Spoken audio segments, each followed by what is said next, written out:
Gumising ka na! Bumaba ka na dito! Ingay naman ni nanay. Parang bigat ng dibdib. Ba't parang lumaki? Anak, kain na! Nay, anong ulam? Anak, ba't ang laki ng dibdib mo? Hindi ko nga alam na eh, bigla na lang lumaki. Pero huwag niyo na lang pansinin. Sige. Sakit ng puson ko. Wait lang. Anak, may tagos ka! Anong tagos, Nay? Regla? Anak, ano nangyayari sa'yo? Ba't dinudugo ako, Nay? Baka sa stress lang to, Nay. Di ba nag-e-exam ako? Sige na. Siguraduhin mo, ha? O ito, napkin. Baka kailangan mo. Thank you, Nay. Ano ba itong nangyayari sa akin? Pre, may sasabihin ako pero huwag mo ako pagtatawanan, ha? Oo naman, pre. Ba't naman kita pagtatawanan? Bigla akong nagkasuso tapos nagre-regla ako. Ano? Suso? Pre, seryoso nga. Anong gagawin ko? Sabihin mo na sa nanay mo. Na ano? Na nagdadalaga ka na. Bahala ka na nga.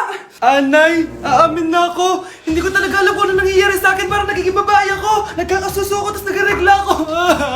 Paano nangyari yan? Ano ba ginawa mo kagabi? Kagabi? Sakit na ulo ko. May gamot ba dito? Ito.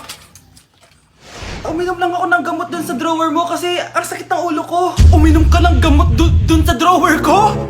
Pilis yung nandun eh! Pilis yung nainom ko! Okay lang yan, anak. Tanggap na kita. May dalaga na ako. Nay, ayoko maging babae. Lalaki ako. Paano na yung nililigawan ko? Huwag kang mag-alala, pre. Ako na lang manliligaw sa'yo. Dapat pala pinutol ko na lang yung ulo ko!